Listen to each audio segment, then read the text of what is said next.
अस्सलाम वालेकुम student, welcome to my channel maths with sir Basharat. आज मैं जो आप लोगों को टॉपिक पढ़ाने जा रहा हूँ ना, बड़ा इम्पोर्टेंट टॉपिक है। यानी कि ये है मैट्रिक्स इन्वर्जन मेथड। कुछ बच्चे कहते हैं जी कि ये हमें बड़ा परेशान करता है। ये मेरा लेसन सुनने के बाद चलिए इंतहाई आसान ज़बान में और ये एक्सप्लेन करूँगा मैं इसको।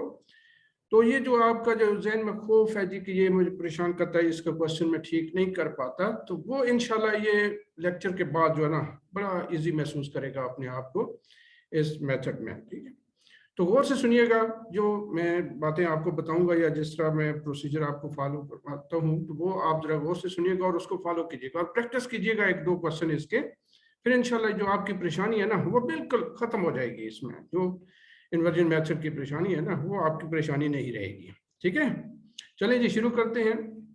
तो इसमें आपको दो इक्वेशन दी हुई होती हैं, 2x - 2y = 4 and 3x + 2y = 6।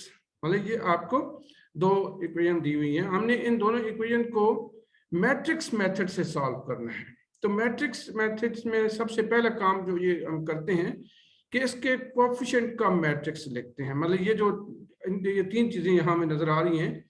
To इस तरफ कोएफिशिएंट लिखे हुए, x का कोएफिशिएंट 2 है, y का कोएफिशिएंट -2 है, इस यहाँ x का कोएफिशिएंट 3 है और इस y का कोएफिशिएंट 2 है और ये x और y इसमें वेरिएबल यूज हो रहे हैं और ये 4 और 6 इसके इक्वल के दूसरी तरफ है। ये हम एक तीसरा मैट्रिक्स इसका बनाएंगे। मतलब ये मैट्रिक्स इसके फॉर्म होंगे, एक ये 2 - 2 और 3 और 2। मतलब ये जो पहले एलिमेंट है ना, ये x के साथ जो कुछ लिखे हुआ है वो यहाँ हमने लिख दिए 2 और 3, और y के साथ जो कुछ लिखा हुआ है ना, जैसे ये -2 और ये 2, ये यहाँ हमने लिख दिए। ठीक है, यानी कि ये तो बात आपको समझ आ गई होगी ना कि x के साथ जो कुछ भी जो कांस्टेंट नंबर लिखे हुए जिनको हम कोएफिशिएंट कहते हैं वो यहाँ लिख दिए 2 और 3। y के साथ जो लिखे हुए हैं उनको हमने इधर लिख दिया -2 और 3। ठीक है, -2 और 3 यहाँ लिख दिए। अब ये x और y वेरिएबल है, इनको हम इस तरह लिखेंगे, इस तरह मैट्रिक्स में। ठीक है, 2 रोज 1 कॉलम की फॉर्म में, ये x ऊपर और y नीचे, इस तरह ये मैट्रिक्स भी हम लिख देंगे 4 और 6। ये जो मैट्रिक्स है इसको कहते हैं जी coefficient matrix. Coefficient matrix because it depends upon the coefficient of x and y। यानी कि ये जो कांस्टेंट नंबर है ये x और y के कोएफिशिएंट हैं। अब हम इन तीनों को नाम देते हैं जी। जैसे यहाँ तो हमने कोएफिशिएंट ऑफ मैट्रिक्स को तो a नाम दे दिया। क्या दे दिया? a नाम दे दिया। अब इसको x y को हम वेरिएबल है तो इसको भी हम एक नाम दे देंगे x, इसको हम x कहेंगे और इसको जो है ना ये b कहेंगे। ये 4 और 6 को 4 और 6 को b कहेंगे और ये जो x और y है इसको हम x y कहेंगे। ठीक है, यानी कि ये हमने इसको इस तरह नाम दे दिए। a 2 - 2 3 2, b 4 6 और x ये हो गया जी x y ये, यानी कि आपके पास इसके तीन मैट्रिक्स हमने बनाए। इन दोनों इक्वेशन से हमने तीन मैट्रिक्स लिख लिए, एक ये a, एक ये b और ये x। b कौन सा है? ये इक्वल के इस तरफ जो है, इक्वल के इस तरफ। और x मैट्रिक्स कौन सा है? जो वेरिएबल है, x और y जो वेरिएबल इसके अंदर मौजूद है उन पे। यहाँ तक बात उम्मीद है क्लियर होगी कि हमने सबसे पहले इस इक्वेशन को कन्वर्ट किया मैट्रिक्स फॉर्म में। किस में कन्वर्ट किया जी? मैट्रिक्स फॉर्म में। अब हम इस a के पीछे जाएंगे जी, इसका पहले इनवर्स फाइंड करेंगे। क्या करेंगे? इनवर्स। इनवर्स कैसे फाइंड? आप अगर पिछला मेरा लेक्चर आप लोगों ने सुना है तो अगर नहीं सुना तो पहले उसको गौर से सुने। उसमें मैंने इनवर्स फाइंड करना बताया, किसी मैट्रिक्स का इनवर्स कैसे फाइंड करते हैं। ठीक है, यहाँ भी मैं बताऊंगा, लेकिन यह है कि वहां मैंने ज्यादा डिटेल के साथ इनवर्स फाइंड करने का बताया है। तो उसके लिए इनवर्स फाइंड करने के लिए हम पहले क्या करते हैं? सबसे पहले हम डिटर्मिनेंट फाइंड करते हैं मैट्रिक्स का। क्या फाइंड करते हैं जी? डिटर्मिनेंट। जैसा यहाँ ये दिया हुआ है हमें डिटर्मिनेंट, तो इसको बार की सूरत में लिख दिया। अब डिटर्मिनेंट हम इसको कैसे लिखेंगे, फाइंड करेंगे? मतलब इन दोनों को क्रॉस में मल्टीप्लाई करेंगे।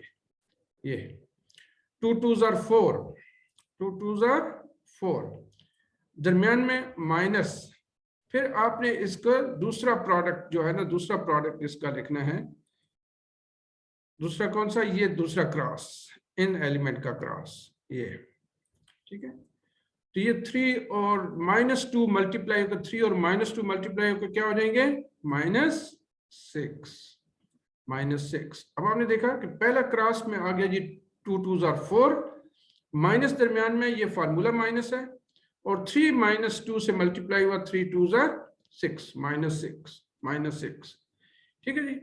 तो अब आप देखिए कि इसको सिंप्लीफाई में करने जा रहा हूं जी, 4 माइनस माइनस मिलके क्या हो जाएंगे, प्लस। तो यहां आप इसको लिखें जी +4 + 6, ये हो गया 10। जब डिटर्मिनेंट 0 के अलावा आ जाए, कोई उसकी वैल्यू आ जाए, जैसे यहां डिटर्मिनेंट की वैल्यू आ गई 10, तो कौन सा मैट्रिक्स होता है ये, सिंगुलर या नॉन सिंगुलर, मैंने आप लोगों को बताया है पिछले लेक्चर में। तो ये चूंकि 0 के अलावा इसका आंसर है, 10 आ गया, अदर देन 0 आंसर है, तो this is called non singular matrix. और ये भी याद रखें कि इनवर्स हमेशा नॉन सिंगुलर मैट्रिक्स का ही होता है, इसलिए सबसे पहले काम मैंने यहाँ डिटर्मिनेंट फाइंड किया, क्योंकि अगर इसका आंसर 0 आ जाता है तो फिर हमें आगे जाने की जरूरत ही नहीं है, फिर ये इधर ही इसका काम हो गया। तो ये अब हम इसके इनवर्स तब फाइंड कर सकते हैं जब ये नॉन सिंगुलर हो, नॉन सिंगुलर हो मतलब इस डिटर्मिनेंट का आंसर अदर देन 0 हो तो, ठीक है।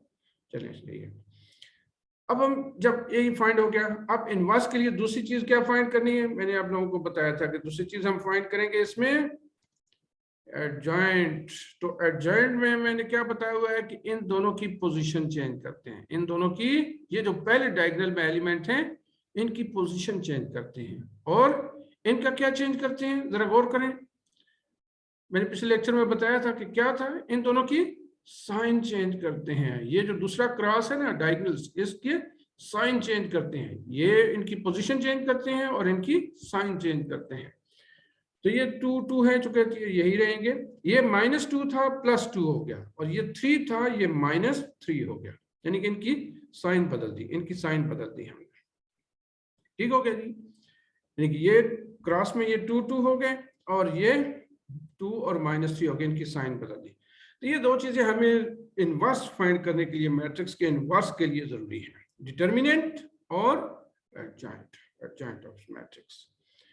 तो अब है जी हम इसका फाइंड करते हैं, इनवर्स का फार्मूला लिख दिया जी 1/a determinant into adjoint of A, 1/a determinant into adjoint of A. तो ये इनवर्स का फार्मूला लिख दिया मैंने। अब इसमें दोनों चीजें हमने फाइंड की हुई है, ये डिटर्मिनेंट है 10 और एडजॉइंट है 1 2 2 -3 2, ये दोनों वैल्यू यहाँ रिप्लेस करेंगे, यानी कि इसको रिप्लेस करेंगे 10 के साथ और इसको रिप्लेस करेंगे इस मैट्रिक्स के साथ। ये मैं इनका आगे भी लिख देता हूँ आप लोगों को, ताकि हम बार बार पीछे ना आए जो है ना इसके पीछे। तो ये दोनों चीजें मैंने यहाँ भी लिख दी हैं, यानी डिटर्मिनेंट 10 हो गया, एडजॉइंट हो गया जी 2 2 -3 2। यहाँ इनको रिप्लेस करें 1/, डिटर्मिनेंट को रिप्लेस करें किसके साथ, 10 के साथ, 1/10 इंटू 2 2 -3 2, तो 1/10 2 2 -3 2। अब यहां तक तो हमने इनवर्स फाइंड करने का किया हुआ है। अब इससे आगे हमने जाना है, यानी कि मैट्रिक्स की एक्स और वाई की वैल्यू फाइंड करनी है, क्योंकि हमने शुरू में इक्वेशन को कहा है ना कि इनको सॉल्व करना है, सॉल्व करना है तो फिर एक्स और वाई की वैल्यू फाइंड करनी है, क्लियर। तो वो कैसे फाइंड करेंगे जी, कि ये हम फार्मूला यूज करेंगे x = a inverse b। x भी हमने मैट्रिक्स पीछे फाइंड किया हुआ है, b भी फाइंड किया हुआ है, a इनवर्स अब हमने यहाँ फाइंड कर लिया, a इनवर्स यहाँ फाइंड कर लिया। तो x कौन सा मैट्रिक्स था जिसके x और y एलिमेंट थे, ये x और y, ये हमने पीछे लिखा है पिछली स्लाइड पे। और a इनवर्स कौन सा है, ये मैट्रिक्स a इनवर्स, इसको यहाँ लिखें a इनवर्स को 1/10 2 2 -3 और 2। b कौन सा था, वो पीछे पिछली स्लाइड में लिखा है, जो इक्वल की दूसरी तरफ था 4 6, ठीक है, ये एलिमेंट्स।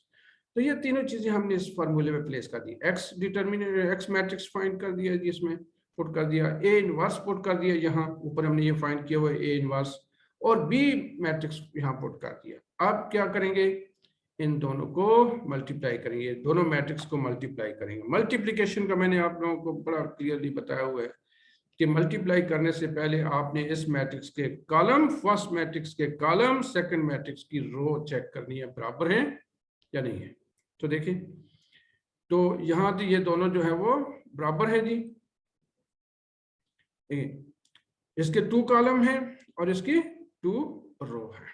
तो ये मतलब ये कि हम आसानी से के साथ इसका इनवर्स फाइंड, प्रोडक्ट फाइंड कर सकते हैं। चलिए जी करते हैं। 1/10 को तो भी ऐसे ही लिखे हैं, मैट्रिक्स सिंबल लगाएं यानी कि मैट्रिक्स की ये स्क्वायर ब्रैकेट। अब हम इसकी मल्टीप्लिकेशन करेंगे कैसे, यानी कि यहाँ से आपने इसको मल्टीप्लाई करना है। मैंने आप लोगों को बताया हुआ है कि कैसे मल्टीप्लाई करना है। मतलब ये रो, फर्स्ट रो इस फर्स्ट कॉलम के साथ, इधर ये कॉलम में मल्टीप्लाई होगी, इधर कॉलम में मल्टीप्लिकेशन होगी, ऐसे मल्टीप्लिकेशन होगी, यानी कि 2 4 से मल्टीप्लाई होगा। 2 4s आर 2 मल्टीप्लाई बाई 4, दरमियान में कौन सी साइन, प्लस, फिर 2 6 से मल्टीप्लाई होगा, तो ये हो जाएगा जी के पास ब्रैकेट यूज की, और ये 2 मल्टीप्लाई बाई 4, ठीक है, 2 मल्टीप्लाई बाई 4 प्लस ये दरमियान में plus, formula plus 2 multiply by 6, ये तो पहला प्रोडक्ट आ गया। अब दूसरा, इधर से हम इस लाइन को दोबारा मल्टीप्लाई करेंगे, -3 और 2 को, -3 और 2 को मल्टीप्लाई करेंगे, तो -3 और 2 मल्टीप्लाई उसी तरह मल्टीप्लाई होंगे, मतलब जिस तरह हमने अभी इसको मल्टीप्लाई किया। मतलब ये रो मल्टीप्लाई होगी किसके साथ, इधर कॉलम के साथ, फर्स्ट कॉलम के साथ, -3 मल्टीप्लाई बाई 4 प्लस दरमियान में plus 2 multiply by 6, 2 multiply by 6, ये हो गया -3 multiply by 4 plus 2 multiply by 6। ये यानी कि यहाँ तक आपका काम थोड़ा सा मुश्किल है, बाकी तो काम आसान है, ठीक है। यानी कि ये प्रोडक्ट में मल्टीप्लिकेशन में गलती नहीं करेंगे ना, हाँ नहीं करना, ठीक है। 2 मल्टीप्लाई बाई 4 प्लस, अगर यहाँ गलती होगी ना तो सारा काम ही गलत हो गया, फिर क्या फायदा है इसको आगे सॉल्व करने का। 2 मल्टीप्लाई बाई 6 और -3, अब इनको दोनों को मल्टीप्लाई, 2 4 कितने हुए जी 8, प्लस 2 6 12, 2 का टेबल है ना, ये तो आसान है, आता ही होगा। 3 का टेबल है नीचे, 3 4 12, लेकिन इसके साथ माइनस, तो -12, और ये 2 6 ये भी 12, मजा ही आ गया। इन दोनों 12 में -3 और 4 12 और 2 और 6 12, ठीक है जी। अब लगाते हैं जी यहाँ एक लाइन खींच देते हैं जी, बाउंड्री लाइन खींच देते हैं, और इधर हम इनको मल्टीप्लाई करते हैं 1/10, xy इक्वल टू 1/10 को ऐसे ही लिखा रहा है, अच्छा लगता है ऐसे ही लिखा रहा है। अब इनको मल्टीप्लाई करें, 2 को 4 से मल्टीप्लाई करें, क्या आएगा 8, 2 6 से मल्टीप्लाई हुआ, क्या आया 12, और इस तरह नीचे -3 4 12 प्लस 2 6 12, 8 प्लस 12 कितने हुए, जल्दी बोले 20, -12 प्लस 12 कितने हुए 24। माइनस और प्लस जब अपोजिट साइन हो तो सब्ट्रैक्ट होते हैं, 12 - 12 0, 0 आ जाएगा जी, ऊपर आ गया 20, नीचे आ गया 0, 1/10, और ये 20 और 0, ये आपके पास आ गया जी। अब जब आपके पास ये वैल्यू आ गई 1 और 10 और 20 और 0, तो अब ये 1/10 अंदर अप्लाई करेंगे। कैसे अप्लाई करेंगे, मतलब ये 10 नीचे जाएगा, 20 के नीचे 20 डिवाइडिंग बाई 10, 20 डिवाइडिंग बाई 10 और 0 डिवाइडिंग बाई 10, क्योंकि ये ब्रैकेट के बाहर है ना, तो अंदर ये दोनों पे ऊपर एक्शन करेगा। 1/10 20 के साथ भी मल्टीप्लाई हुआ, 1/10 0 के साथ भी मल्टीप्लाई हुआ, तो यहाँ जब हुआ तो 20/10 हो गया, इसके साथ जब हुआ तो 20/0 हो गया, ये 20/10 और 0/10, 0/10, ठीक हो गया। अब 10 के टेबल में जाएं जी, 10 के टेबल में जाकर जरा इनको कैंसिल करें और मजा लें कैंसिलेशन का। 10 व्हाट्स आर 20, 10 2s are 20, और 0 जब 10 से डिवाइड हुआ तो आंसर इज 0, आंसर इज 0, तो ये आंसर में 0 आ जाएगा यहाँ, ठीक है जी। ये आंसर में क्या आ गया 0 आ गया, x y 2 और 0, 2 और 0, ठीक है। तो अब ये दोनों मैट्रिक्स इक्वल हो गए, दोनों मैट्रिक्स क्या हुआ इक्वल हो गए। जब मैट्रिक्स इक्वल होते हैं तो फिर उनके करस्पॉन्डिंग एलिमेंट भी इक्वल होते हैं, हमने पढ़ा है पीछे। एक्स हो गया किसके इक्वल, 2 के, और वाई हो गया किसके इक्वल जी, 0 के। X equal to 2, y equal to 0। तो ये था जी मैट्रिक्स इन्वर्जन मेथड। समझ आई? बिल्कुल आई होगी इंशाल्लाह।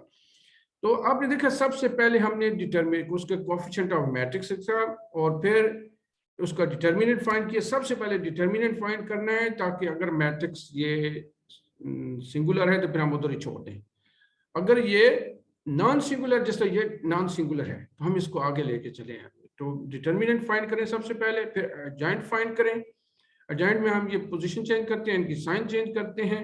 फिर ये फार्मूला ए इनवर्स का 1/a determinant into adjoint of A, और इसमें यहाँ ये वैल्यू प्लेस की, और इस फार्मूले को याद रखना है, x equal to A inverse B. ये मैट्रिक्स इन्वर्जन मेथड का फार्मूला है। मैट्रिक्स इन्वर्जन मेथड का फार्मूला है x equal to A inverse B. x ये है, ए इनवर्स ये हमने फाइंड किया है, b की वैल्यू ये है। बाकी प्रोसीजर तो आगे आप लोगों को आता ही है कि इसको हमने मल्टीप्लाई किया। तो ये था बच्चों मैट्रिक्स इन्वर्जन मेथड। तो उम्मीद है आपको समझ आई होगी। समझ आई, वीडियो पसंद आए तो शेयर करें, ठीक है, और सब्सक्राइब भी करें।